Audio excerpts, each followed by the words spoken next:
much anticipation and talking it up. It's here. It is the Real Housewives Ultimate Girls Trip.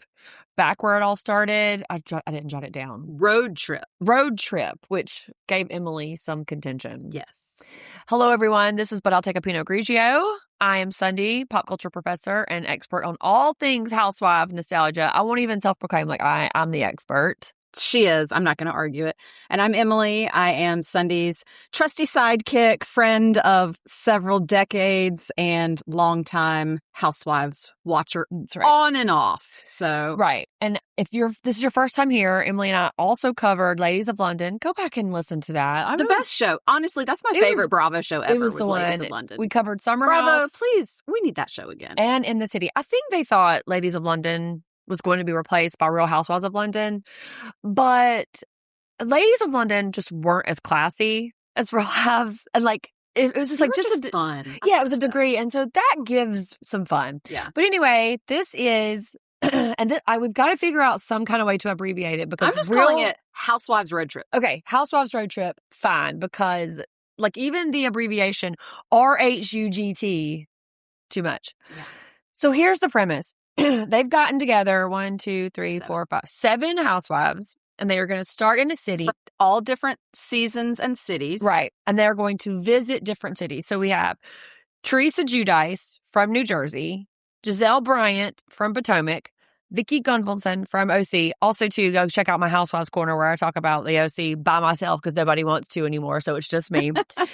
Kyle Richards from Beverly Hills, Portia Williams from, obviously, Atlanta, Lisa Barlow from the upcoming Salt Lake City, and then Countess Luann, the ever classic Countess from New York. Yes. She's a standout. She's one of my favorites a star. of all time, for sure.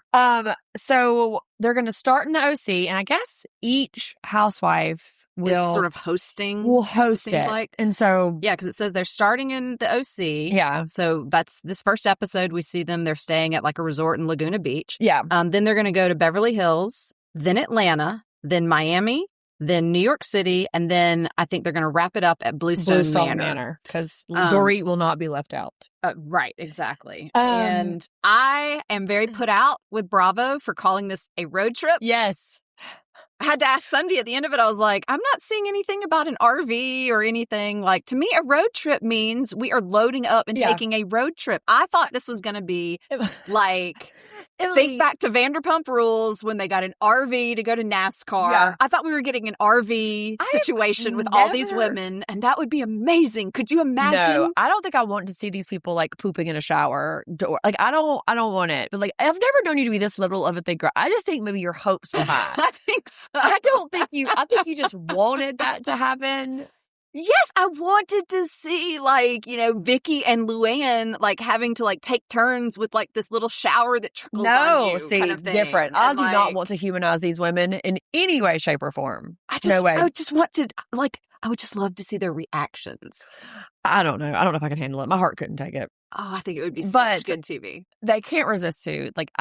When we first start, we're like, oh, what a fun little get together. They're really outside of their, the drama and the tensions and the conflicts. No. They couldn't help themselves.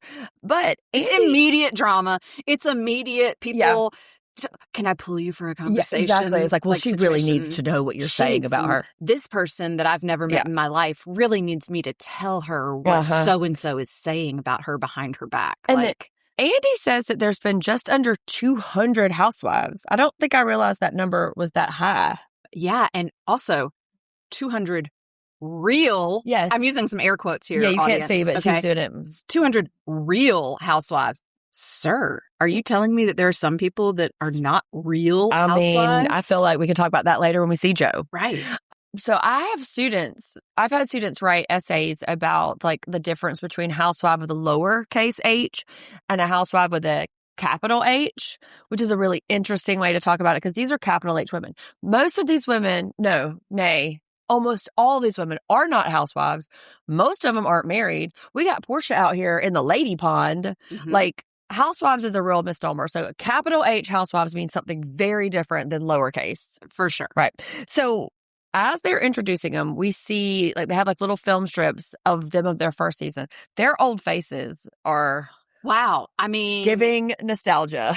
I mean, it's like, I'm so thankful that Bravo told me who everyone was when they first popped them on, because there were a couple that I was like, well, that's definitely not the original equipment you were born with. No, but, and that whole scene in a minute when they get on the yacht and everybody's like really trying to tiptoe around. Oh my God, you look the exact same. Oh my God. No, you don't. No, you do not. not. That was 4 noses ago. Like, yeah, looking at you, Vicky, which we'll talk about that in a second because it's a little bit more of a poignant story. But I want to talk about one Miss Nene Leakes. I do love some Nene. I love her so much. And I don't know the nitty gritty. Y'all come at me if y'all know the story. But Nene was in some kind of lawsuit with Bravo. Oh, I don't know. I don't know either. I don't know the logistics. I probably should have looked it up before we come. But like she sued Bravo for something. It may have been money. Emilie, Google's on air. Yep. Jeff, I'm Googling on air. It may have been money or discrimination or something. And so that's why they broke from each other. Because Portia even mentions that pandemic reunion where they were all at home and Nene just slams her laptop shut and is like, fuck this, I'm leaving, but didn't even slam it all the way shut. Ooh. What? So, according to Google, Nene filed a discrimination lawsuit against Bravo, NBC Universal, and executive producer Andy Cohen in April of 2022, alleging they fostered a hostile and racist work environment. Interesting. She dismissed the lawsuit without prejudice just 4 months later in August of 2020. Did she get a settlement? Well, if she dismissed it, I don't know. Wait, she dismissed it when? 4 months after she filed it. Interesting. And what year was that? 2022. Huh. She claims the network tolerated and encouraged racially offensive behavior. The filing cited unaddressed racist remarks from her former co-star, Kim Zolciak, which we all know. It bears mentioning that she was the only white woman on that cast, too. I find it interesting that none of her castmates joined in her or, like, upheld her. Like, it feels like, as a cast full of black women, that they would have, I don't really know how to talk about this as like a middle-class white lady, but that seems strange. It makes me give a real side eye to Bravo. Like what was happening, or maybe side eye to the other women that are like, what was happening that you ignored or that, right. Yeah, I don't know. But part of this whole journey for me is the nostalgia because as Emilie mentioned, I have watched every single minute of every single franchise, including the DC, including the Miami, both original and reboot, which rude they didn't include anybody from Miami, but whatever. Maybe they'll visit them when they go there. And seeing these scenes, when I tell you that I say buy wig at least once a week, buy wig, and oh, not a white refrigerator. Put your shoes on. We're going to go find you a home. That one is less in my rotation, but the buy wig, all the time. And when I say it, nobody knows. I mean, there were definitely some very funny like flashback moments that Bravo provided for us with the clips from these ladies. Close your legs to married men. Who sends a family van? Who sends a family van? A family van? A family van to pick up 6 people? Which, Kyle got the last word on that one. That's hilarious. Pretty good. And there's so much talk about Portia's booty. I mean, apparently Portia has grown a booty more so than she used to have, but okay. Well, she's in love. She says she's got a little bit of holiday weight and love chub going on, which we all know when you hold on. Did Portia say love chub or did you just add love chub? I don't remember her saying the phrase love chub. She did say that's probably my phrase, but she made the comment about that she had gained weight because she was in love. Because we all know that happens. Like Emilie's paraphrasing. You get into a relationship, and I thought everyone called it love chub. That 5 to 10 pounds you gain when you get settled in a relationship, and y'all are just like drinking and eating a lot, and you're for sure no longer really like, I got to work out every day to make myself look, because you're fucking like new people, but like you're not fucking new people, so it's fine. That's kind of the one thing that I do like about Atlanta, not only because we live in Georgia also too, but these women look like real women. Yeah. And then you cut to Heather. I love Heather in the OC. We love her so much. Yes. She's very thin. Yes. And so, that's why I like Atlanta. But anyway, so we're starting in the OC and Vicky reminds us that it was March 21st, 2006. Now, we see Gina Keogh later on in a scene, and Gina claims that she originated that this show, Behind the Gates, was supposed to be about her family. Yeah.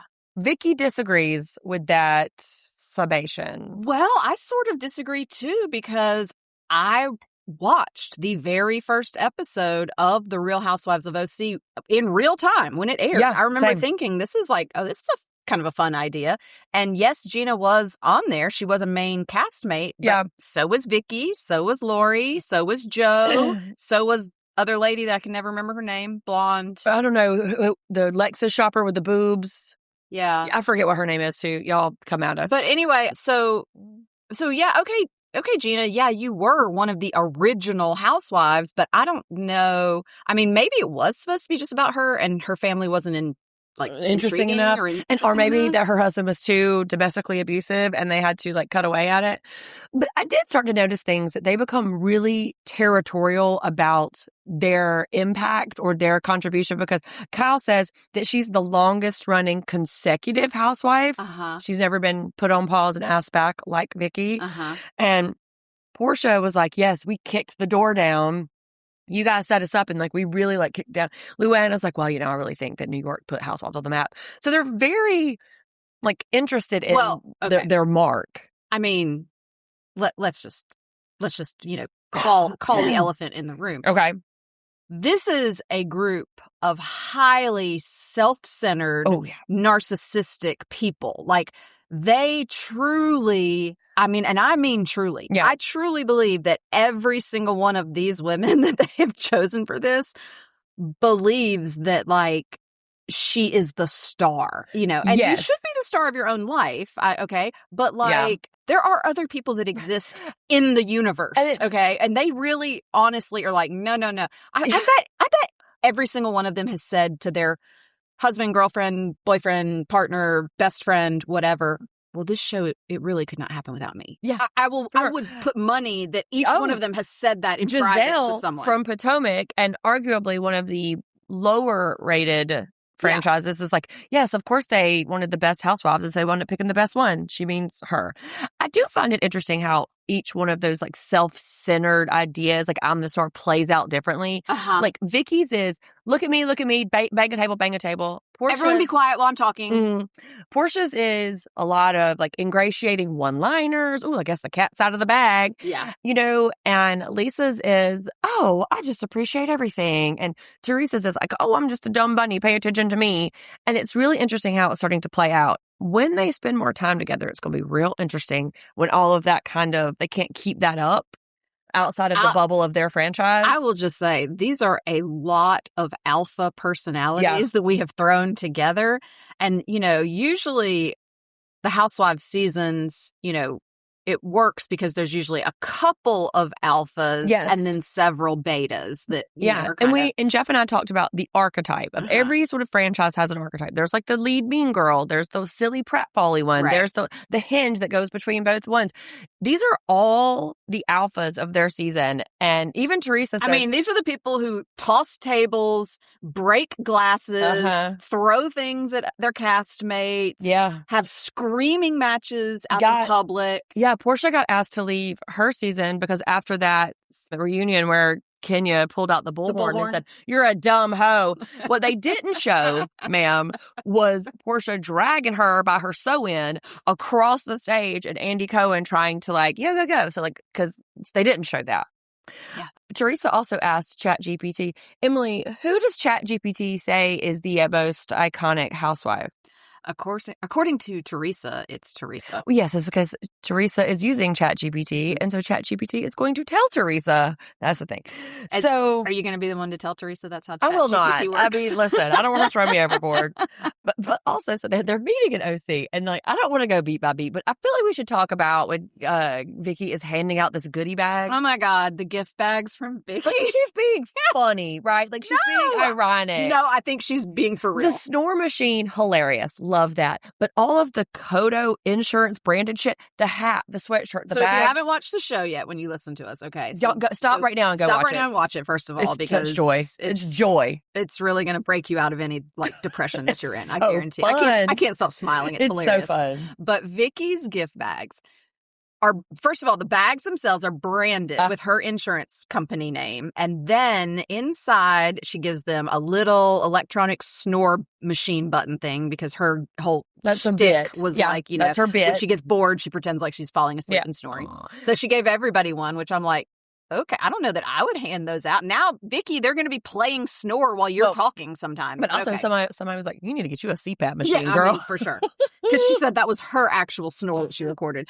But then there's like a sweatshirt and a baseball cap, again, with her insurance company branding logo on it. They were expecting candles and spa tickets and less robes. Clipboard oh my God. with life insurance Emilie. application paperwork on it, because Vicky reminds all of these ladies on their first episode of the show, when they first all get together, that everyone's going to die. We're all going to die. Sunday, we're all going to die. We're all going to die. Here, I've got a life insurance form for and you to Lisa's fill out. like, hi, I'm pleased to meet you. Here's my social security number, my address, My my height, income, my my weight. height, my weight, my blood type. Yeah.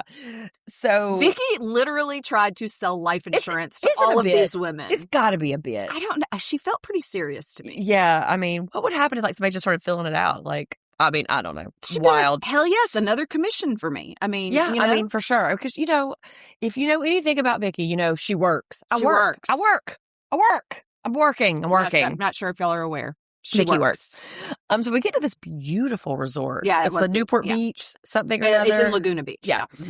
And they're all kind of getting ready. I love a Housewives packing scene. Oh my God. Which Emilie said that Giselle, and if you guys watch Potomac, you know that Giselle gets a lot of heat for her style. Emilie said, looks like she is packing for a scene from Toy Story. Okay, there was some dress that had like it was like a costume that looked like a cross between Woody and Or like a circus major and or something. the redheaded girl from Toy Story with Jessie. the braids. Jessie. It looked like something like that, and then also had like a crinoline or something with it. I don't know. I don't know. I was very confused. It had a lot of colors and a lot of prints. And you've never watched 1 minute of Potomac, right? No, never. Isn't that funny? Because they drag Giselle for her style constantly. Well, yeah, because she also does some like confessionals where she has on gloves. That's Portia. Oh, that's Portia? That's Portia. Yeah. Well, she's terrible too then. No, how dare you? How dare fashion, Sunday, you? Fashion. No, so Giselle. The gloves look like she is Dexter's Laboratory. Yes, for sure. I mean, it's like what you wear when you're dealing with like nitrous oxide. Yeah, exactly. That's gonna like shatter your fingers if you a touch choice. it. Like, okay. It's definitely a choice. But so we're seeing them get ready before, and then like we're seeing them settle into this hotel. And Luann has some emergency sausages because you never know. And then they're all getting ready to go on their first excursion, which is an outing on a yacht. And like we saw in Portia's house when she's getting ready, it was Christmas, all this stuff. So they're in OC in December. So I've never been to Orange County. I've been to San Diego as far as I've been up there, but they're all in different places. They're all in different outfits. They do not look like they are going to the same place. Vicky is in a leather suit. Yes. Lisa Barlow has on full fur. Mm-hmm.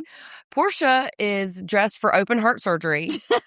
And listen, if that wardrobe tape, the devil works hard, but that wardrobe tape is working harder. Real hard. Luann is wearing a string bikini underneath her. Look, the front t-shirt dress thing. The front of that bottom bikini was like a postage stamp. Smallest I have ever seen. And good for her. I think she is closing in on 60.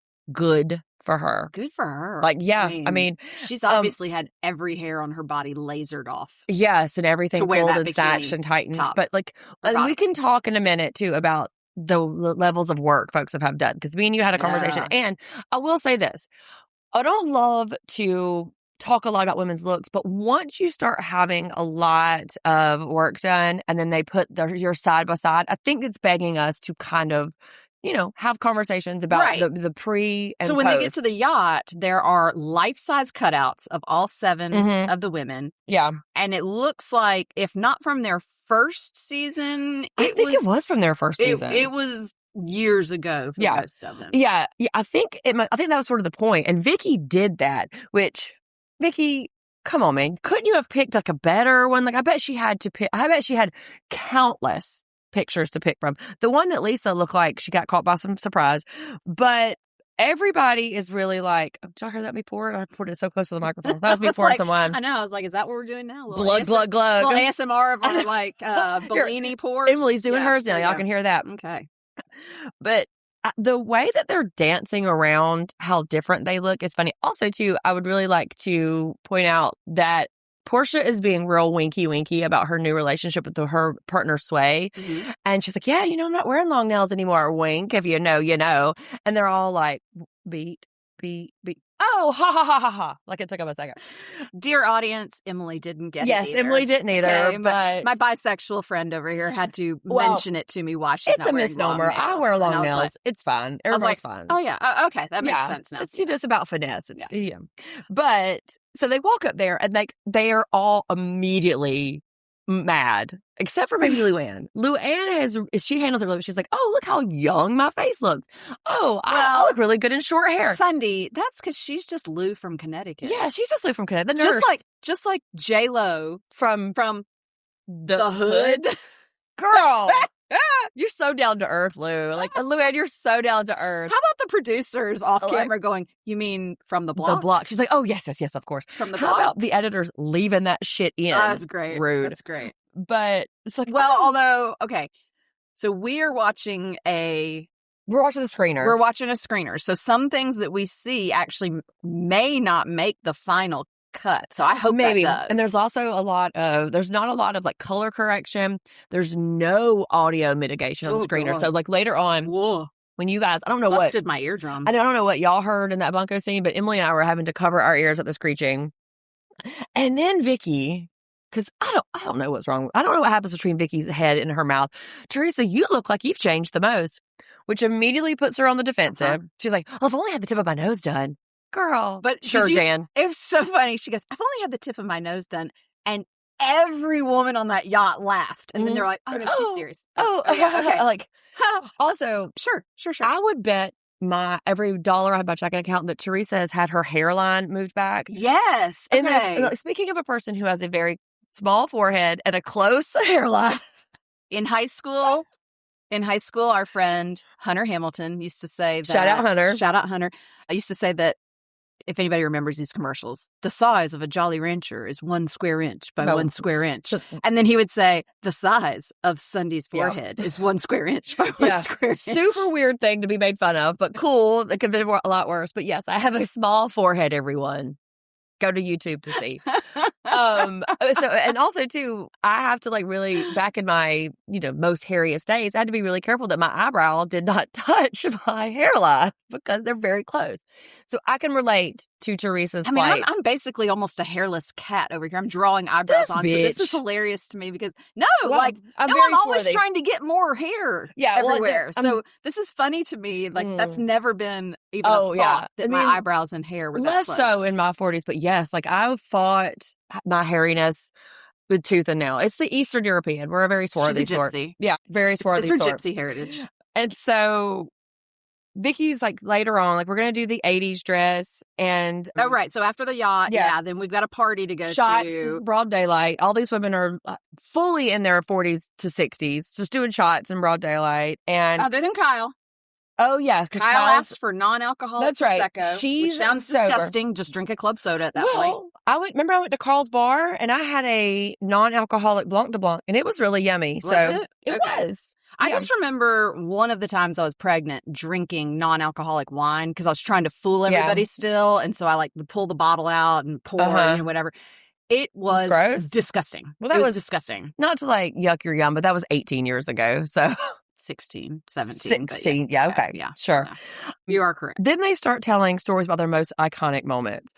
This is where the joy just starts to rise in my body. I may have to just go back and watch that part of the episode on repeat, to tell you the truth. Vicky, that was amazing. Showing up at Michael's dorm, and you can tell he was surprised. So production must have been like, listen, we're going to film you in your room. And then Vicky surprised him.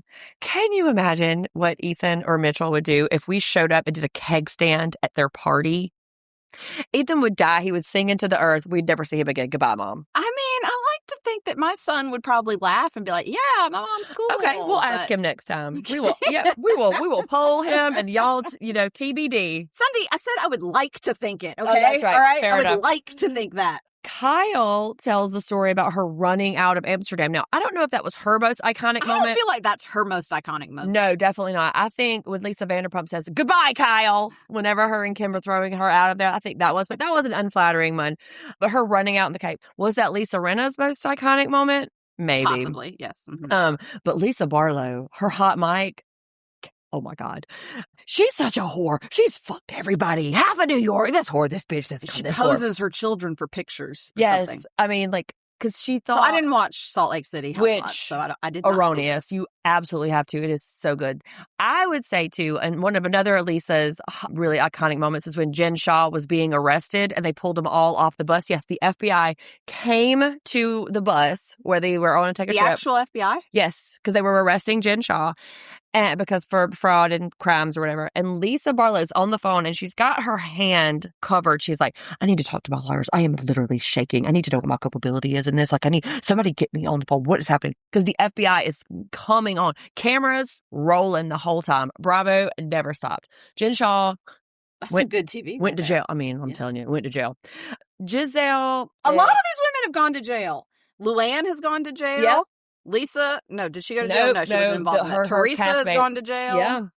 Kyle's been in jail too, hasn't she? No, not Kyle. No. But like across the franchise, many, many folks, like me and Noah are talking about McBee. He's in jail right now.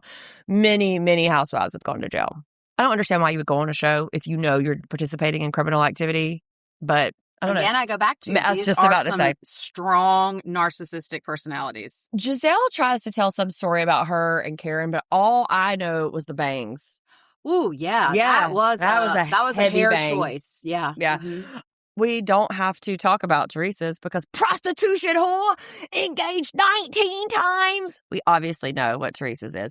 But then Teresa sort of expounds on hers and she starts talking about how she had to go away, as we say in my family. She went away to college for a little while because mortgage fraud. She signed some things. Her husband didn't pay taxes for 10 years. This triggers Vicky in a way. Oh my God. Like, she's like banging on like, oh, I'll never want to hear this. Pay your taxes. I will just do it. We'll do a lesson. And TurboTax is what Lisa calls it.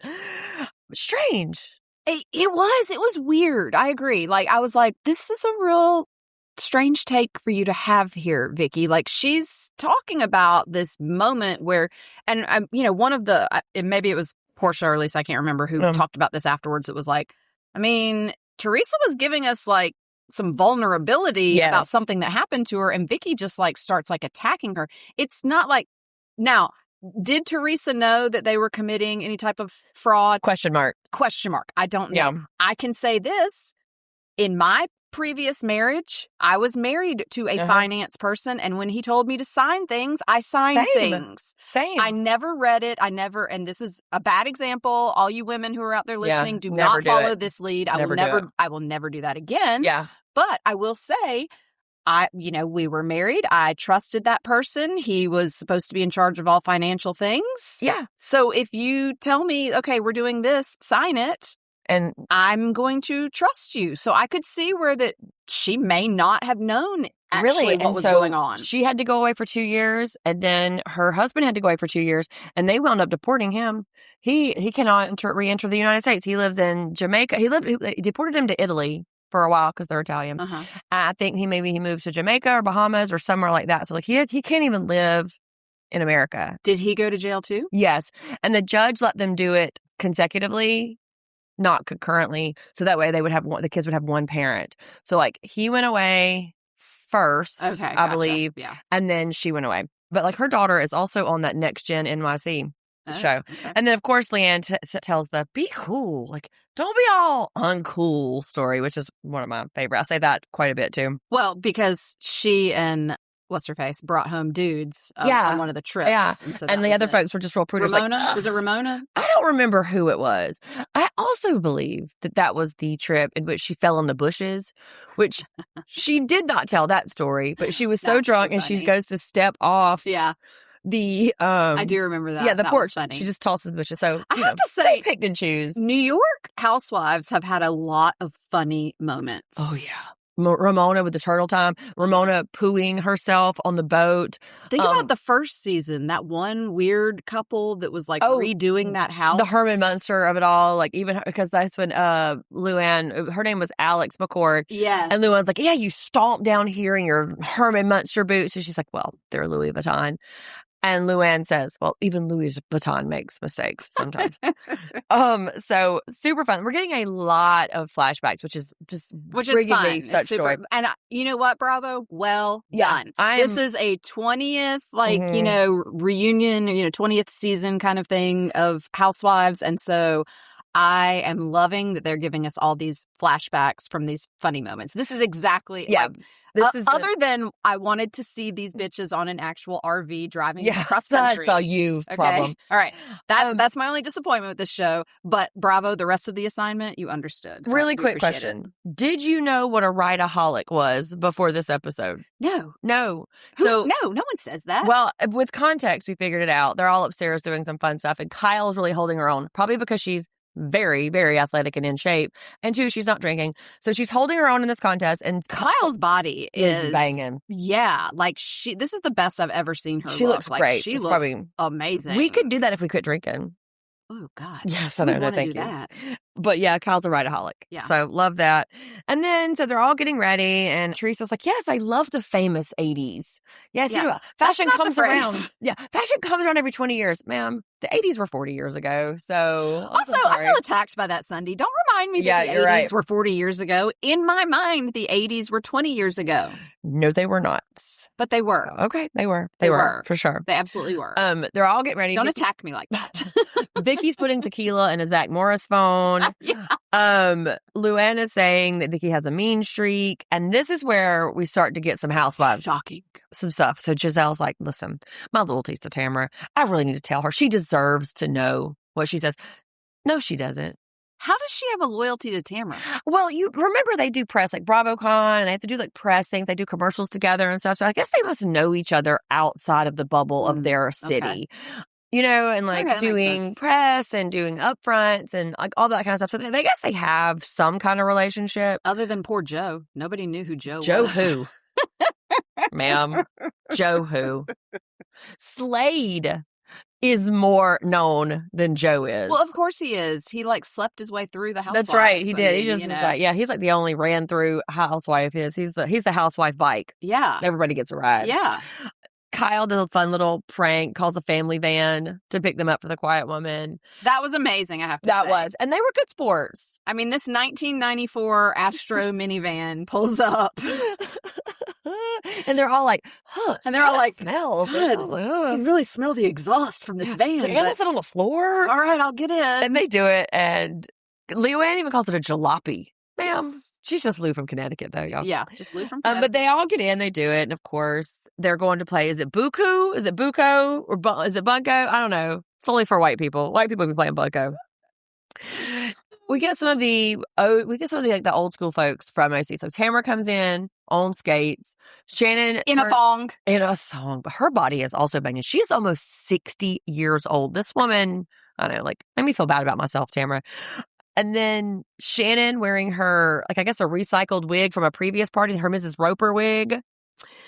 She looks like she's trying to be like a member of like Def Leppard or something. Yeah, or like Guns N' Roses, but like at the retirement home or something. There's a lot of black eyeliner. There's some like put on tattoos. Great. Yeah, it's not great.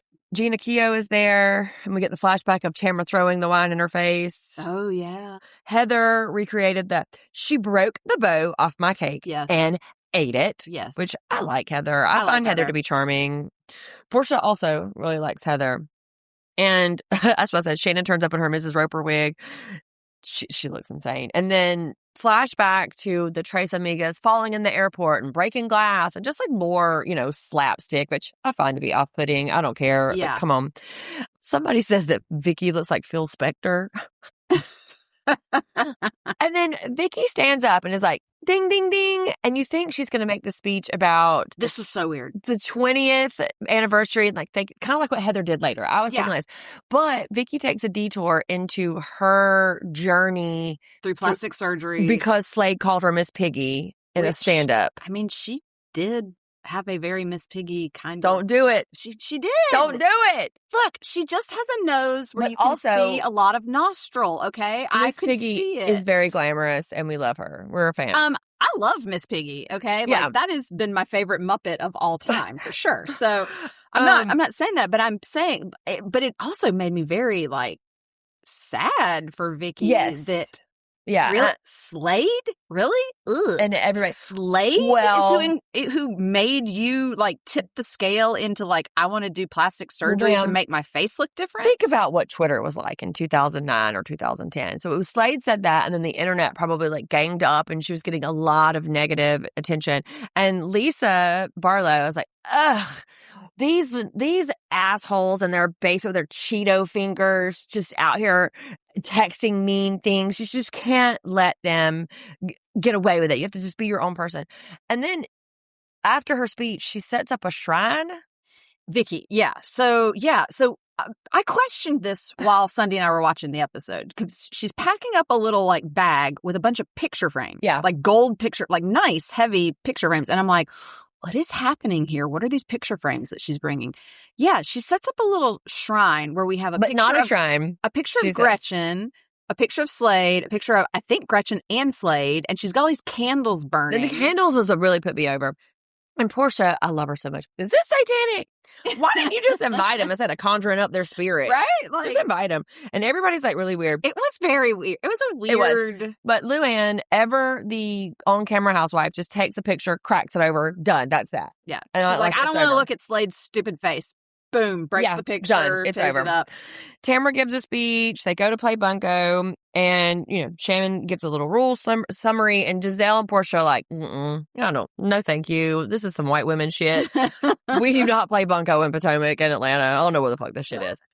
But I also find it really hilarious that all the other franchises are reacting to how loud the OC is. Shannon, Vicky, and Tamara are screaming. They are loud. They are banging the bells, hollering, like it's a lot. Like I think at one point Luann like covered her ears. Yeah. Like Ethan at my house when me and Nolan get together. Like and a trope too, like a thing that has gone through like everything that Luann has been in, because Luann was on New York Housewives, obviously. Uh-huh. She was on Love Hotel, which I only watched like one episode of. It's kind of boring. I never even heard of that. So. She was also on, her and Sonia had a spinoff called Luann and Sonia Crappy Lake, or wherever they go, like in this rural town. And I don't know. Think about what was the Paris Hilton? Yes, it was like that, but postmenopausal. And Cole Richie when they did what was the name of that show? It was like Simple Life or something. Was it? I don't know. But it was in that vein. Something like that, where they like went and lived on, Nicole Richie and Paris went and lived on a farm or something. And so across all of the franchises, that was good TV. Luann has sort of cemented her status as boy crazy. Like if there is a hard dick in the room, Luann is going to find it and perform for it. For sure. So Lisa Barlow taking a selfie. They're all squinting, whatever. I don't know. Portia characterizes the sound level as break the glass level. Okay. And then more housewives shenanigan. They're all sitting in a booth, and Giselle's like, it's like Giselle, Shannon, Tamara, somebody else. It's like, do y'all hate each other? Come on, man. Oh, yeah. Like, come on. I wanted to have joy. Yeah. I don't want to get in the ditch with you people. Well, and Vicky even calls Giselle. She's like, you're just a pot stirrer. You're just a pot stirrer. Which put a pin in that. Yeah. Seems like she is. Yeah. But I do not perceive that Vicky could hold her own against Giselle, because in Potomac and Atlanta and probably Miami, the franchises that are women of color, they are much more outright with their reads and their confrontations. Like they are going to get into it. So OC and Beverly Hills, they're a little bit more passive aggressive. They're going to say some things. No. Potomac and Atlanta are going to read you for filth. They're going to talk about your face, your mother, your dog, your first cousin, your barber. They are going to come at you. And Vicky does not want that smoke with Giselle. Stand down. She doesn't. And also, I think Vicky, because maybe she was on the first season and feels like she is such a like OG of this whole thing. Like, I think she just expects people to sort of like back down to her. And I agree with you. I do not see that some of these women are going to back down. No, it ain't going to go well for her. Because they're going to be like, you might be OG, but like, I don't give a fuck. Well, especially as she just opened up to us about how affecting it was for Slade to say these mean things about her, and how she went down this like journey of plastic surgery, and she had all of this done because this person said mean things, and because the internet kind of like ganged on. Like, is Giselle going to like talk about her looks? Probably not. But is she going to come for her throat if she does? For sure. And then we see, which I want to get there in a minute, but in this, like this coming up this season, it looks like Portia and Vicky, because Vicky tries to assert her authority, like, or was it Luann? I think it was Luann, maybe. Can't remember. I don't know. I can't remember. There were so many like good Emilie scenes stopped taking notes about like one page in. She was like, I'm just going to enjoy the ride. Everything's super fun. Sunday will take notes. It'll be fun. Basically. And then, so this is how we got through high school. Too. Yeah, Sunday would take notes in French, and I'd be like, "Hey, what were those notes today?" Yeah, just like, here you go. I'll do it. But it's interesting to me that this was filmed before they started filming OC. So any of the confrontations. So do we know that? Well, Giselle said, "Oh, they are about to start filming OC together." Oh, okay. All right. So, well, that's interesting that OC came on the air before this did. Right. Which I think maybe was a calculated decision in some way. Right. Yeah. Because we see that it was 2025 when they filmed. Yeah. Because it was Christmas. This girl's thing. Well, because somebody said, I think when Vicky was giving her speech, she said 15 years ago in 2010. Okay. Yeah. Blah, blah, blah, blah, blah. But it's interesting that they would choose to air this because nothing had been sorted out between the Tres Amigas, right? Like nothing had been sorted out. Right. And this is where Vicky, and Emilie had a very good point. I want you to repeat it here. When Vicky says, I consider myself the peacemaker. And Emilie was like, hold on. Do these women know themselves at all? Like, I mean, surely, like, I literally asked Sunday, I go, okay, wait. Is this just something that she's saying in a performative way because the cameras are rolling and she's trying to make that like a thing? Or does she genuinely have this little self-recognition? Because I mean, I don't know. You are not a peacemaker, Vicky. No. You are the original Potts. You are the original, like, things are going to be my way or the highway, and Emilie, I'm going to make everybody blah, blah, blah, blah, blah, if you were still watching blah, OC, you would see how she is terrorizing and hazing the new housewife, Carmela, calling her, she takes her clothes off for money, you're a liar, you're not a developer, you're an administrative assistant. Like, if you were to stick around, but she didn't, everyone. Sorry. Yeah, no. And so I don't know the answer to that. I don't know if she's bought into her own persona so much that she doesn't realize what she looks like, because you know these women watch every freaking episode. Right? Well, I don't know. Come on. I used to think that they all did, but then after, Amanda Batula coming out and saying that she hadn't watched seasons, and then there's been another I just saw on the Valley. Yes. She came out for a reunion and was like, oh yeah, I didn't watch any of it. I saw one of my folks